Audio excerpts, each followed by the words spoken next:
Do you want to see an experienced, professional, seasoned copywriter write a landing page or a sales page? If so, you're in the right video, because that's exactly what I'm about to do. So let me just share my screen and let's write together. So the first thing is planning your landing page / sales page.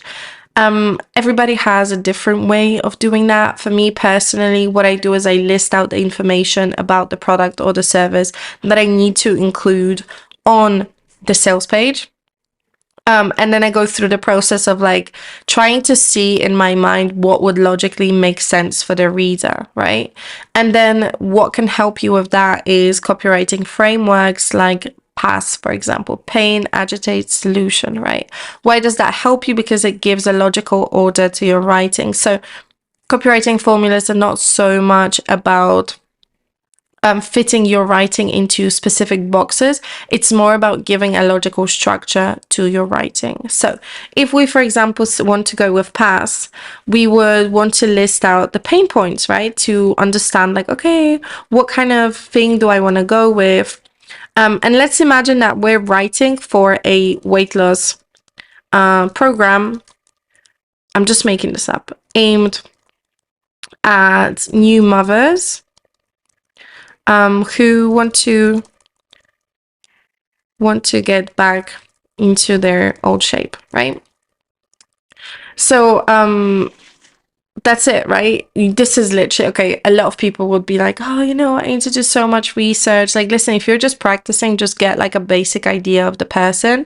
And then, whatever you find out about or whatever naturally about the client avatar is going to be good enough.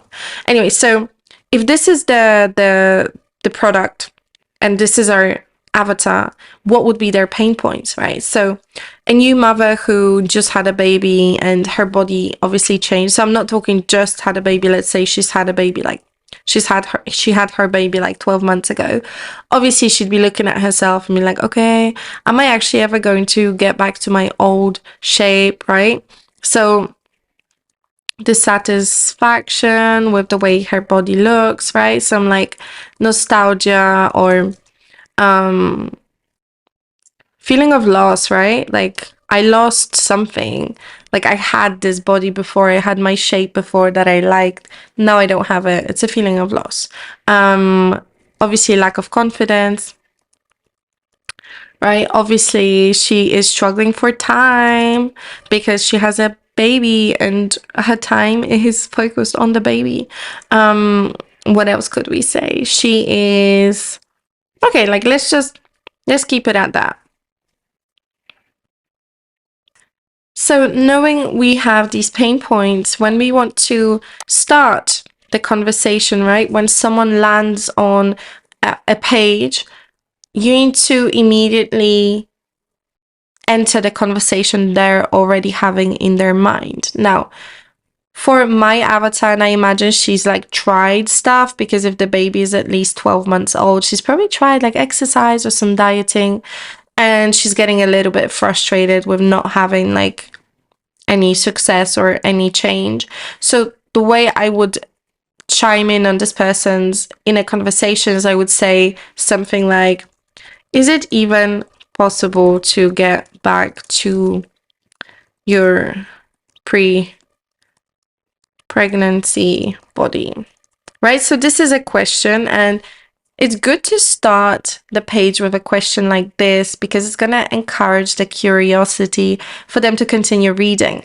Because, for example, if the answer is yes, then obviously that would imply I'm going to tell her how.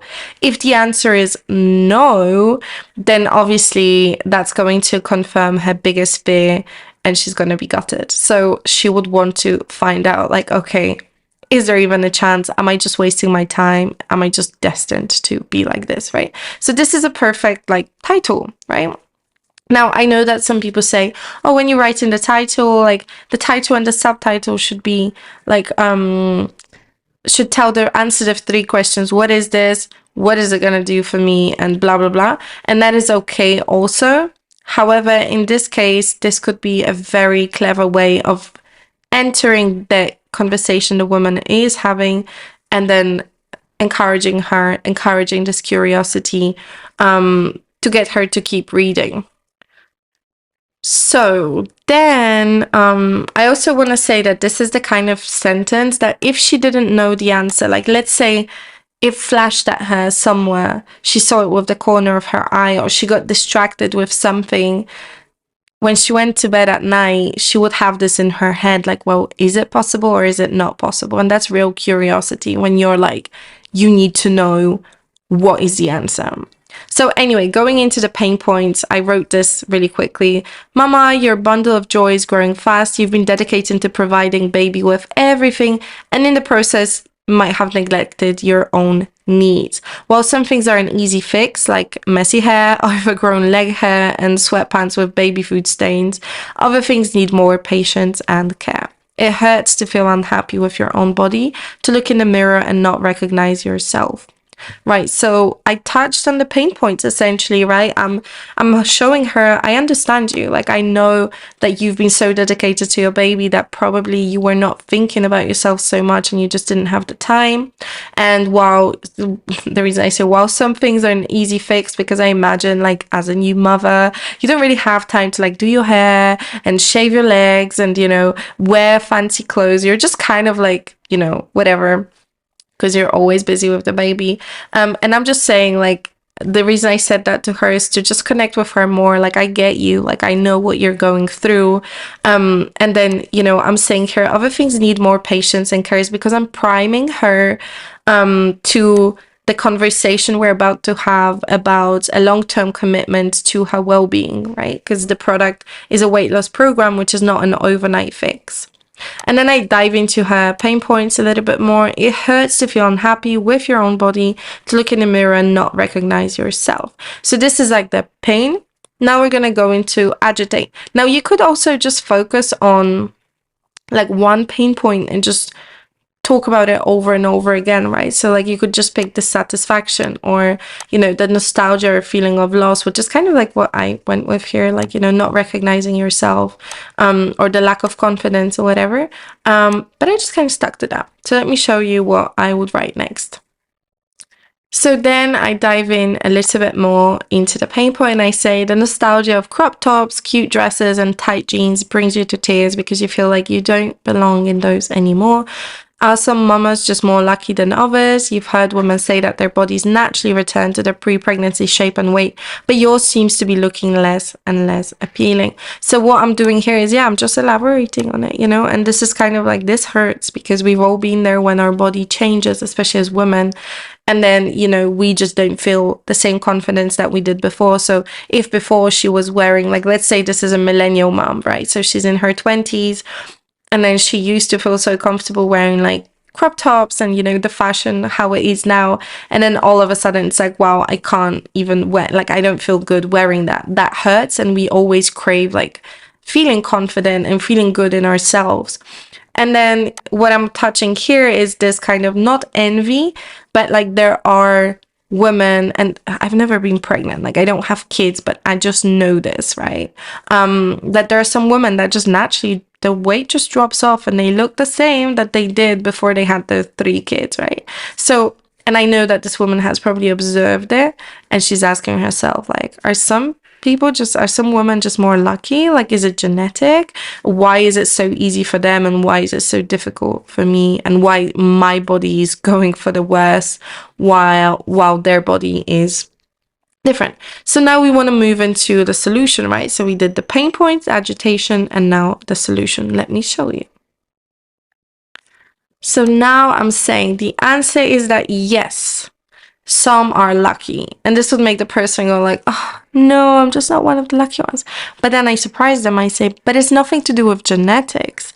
It's more to do with their habits, right? So I took her down to like this feeling of, oh my God, this is hopeless, to actually, it's not hopeless. Habits are the thing, not genetics, and we all are capable of changing our habits. We're not capable of changing our genes. The mamas that return to the pre-pregnancy habits naturally return to the pre-pregnancy bodies. the thing is that during pregnancy and postpartum, a lot of things change. You sleep different, your day looks different, you eat different, baby turned your world, habits, and physiology upside down. So I'm essentially educating her. Now, how would I know to write this? Obviously, I made this client avatar up, and I'm saying that this is somebody who has tried a few things, but they're not essentially well informed on like the reality of things, because sometimes we think, you know, it's just hormones, it's just this, it's just that, but in reality, I'm exposing them to this idea of like, hey, actually, it's just your habits and you went through a lot of changes. So now it's about, you know, kind of going back to healthy habits or building healthy habits if you didn't have them before. So the trick is finding a wholesome way to build healthy habits that fit in with your new lifestyle. And those will not only change the way your body looks, but also the way you feel. Lighter, more positive, energized, calmer, organized, hopeful, proud of yourself and how well you're doing. Habits that will also help you set an example for baby at the end of the day. It won't be long before they start doing everything that mama does and feeling the way mama feels. So what I'm doing here is kind of like an alternative of the before and after bridge, where I'm kind of future pacing her to, you know, hey, this is how you'll feel. And then I kind of go even deeper into that by bringing baby into this and being like, and also you're not just doing it for yourself, you're doing it for the baby. And the whole idea is about, you know, technically I gave her the solution, like this is what you have to do, but obviously in this moment she's going to be thinking, I have no clue how to change my habits, like obviously nothing is working for me. And then I'm motivating her like, hey, you need to do this, you need to do this. And now I've set the scene to introduce her to the program and provide her the information as to why it's the best thing for her. So let me show you how I would transition into that. So I'm setting the scene a little bit more. I said there are many books on habits, healthy eating. So essentially I wanted to tackle the objection of a DIY woman who's like, yeah, I can do it myself. I'm just going to read a bunch of books and blah, blah, blah. So I'm going to like address that without allowing her to slip away and go and purchase a book on habits, but to understand why the program I'm offering her is superior to that. So I say there are many books on habits, healthy eating, exercise, etc. And sure, you can go down that route if you have lots of spare time during the day, but you probably don't, because baby is on the schedule 23/7 with what feels like about an hour to spare. You need something that is already done and prepared so that you can take it out of the box and run it, right? So I'm giving her like the better solution. Instead of you diving into a million books right now and kind of spending a lot of time before you even get started, and probably you can even dive deeper into that, like how into the delay, right? Because if you start right away, obviously the results are quicker. If you have a delay before you get started, then obviously the results are slower. And then I transition into the program, which I called the Mama Boo program. And that's what we've done with our Mama Boo program. And here you would go into the features and benefits and the pricing and just letting them see what it is. But essentially, this part did like the majority of the heavy lifting, because you've emotionally connected with the reader and you've actually like taken every point and kind of put it in front of them and made it very easy for them to understand and logically lead them to your solution. So it's not about like lying or being salesy or whatever. It's just about giving the person the right information.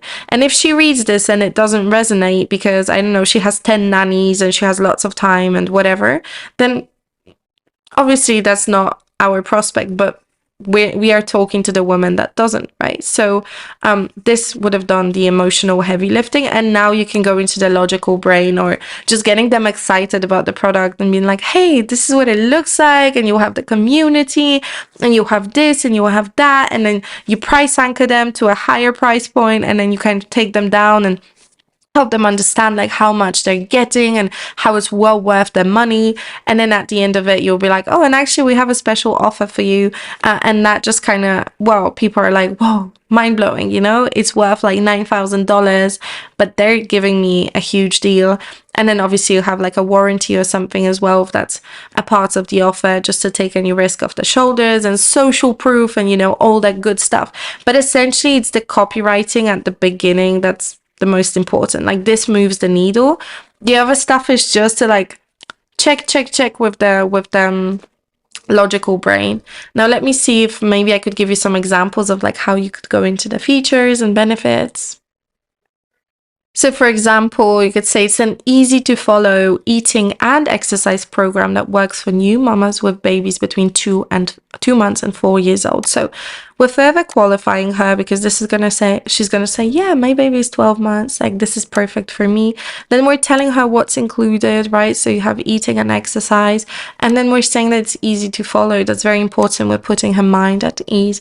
It's also an educational portal. You'll be learning about your body, hormones, nutrition, and more with quick 5-minute daily stories, right? So we're saying like, hey, it's not just about you blindly following what we say. We're going to educate you, and that's going to stay with you for the rest of your life. It's an app that will be on your phone, ready when you are. You can check it while you're breastfeeding or when baby is napping, right? So we're always relating we're always relating back to her life, and this is kind of like, yeah, future pacing her, like, you know, you're gonna be on your phone learning a 5-minute story while you're breastfeeding the baby or whatever. So we're just putting her in this scenario where she's already like got her hands on the product and she's using it, and it's very powerful. Like even in real life, if I let you hold a product, you're more likely to purchase it than if you never like touch it, because there's just kind of like some kind of a psychological thing that happens when you like imagine yourself doing something, or when you actually hold it or whatever, that it just makes you more likely to actually act on it. Now let's talk about the pricing. So you could say something like this: Mama Boo is an affordable membership, right? So we're saying, don't worry, like you can do this. We don't want to take away from baby's toy fund that you can cancel. It's an affordable membership that you can cancel anytime. The membership is $35.99, and it includes, and you would have like, hey, the community, I don't know, a weekly whatever, daily 5-minute stories, your tailored nutrition plan, whatever. So you would basically take them through everything that they will receive, and then you could even assign a value to every single thing. So for example, nutrition, I misspelled that, nutrition plan worth, let's say, $29, and the daily learning stories, and you could say that's worth like $199. I'm just making this up, but obviously you would assign a value to it that's realistic. So you could Google like, how much is a nutrition plan done by a nutritionist, and then you could assign that value to it, and then they would very quickly see, oh, okay, actually I'm getting a lot of things and a lot of value, like financially as well. And then you could say like, hey, yeah, it's you get it for just $35.99. And then imagine if you have like another thing where it says, but there's a special offer for the next 24 hours, you can get it at 50% off, right? And you could have like a little timer for her that actually counts down the 24 hours, and it's like, hey, if you want it, now's your chance to get it cheaper. And then obviously at the end you could say like, oh, and you know, we have a 14-day grace period. If you don't feel that it's for you, you can just get your refund, get your money back, and you know, we say goodbye. So that is literally what you would do. As you can see, it's just about giving people the right information. And that's it. If you enjoyed this video, please let me know in the comments below if you would have done something better, if you would have added something, if you have questions or compliments or whatever, just comment. It helps my channel as well. So obviously I love reading your guys' comments. And share this video, like it, subscribe to my channel, share my channel. Love you very much. Thank you for that, and I will see you in the next video.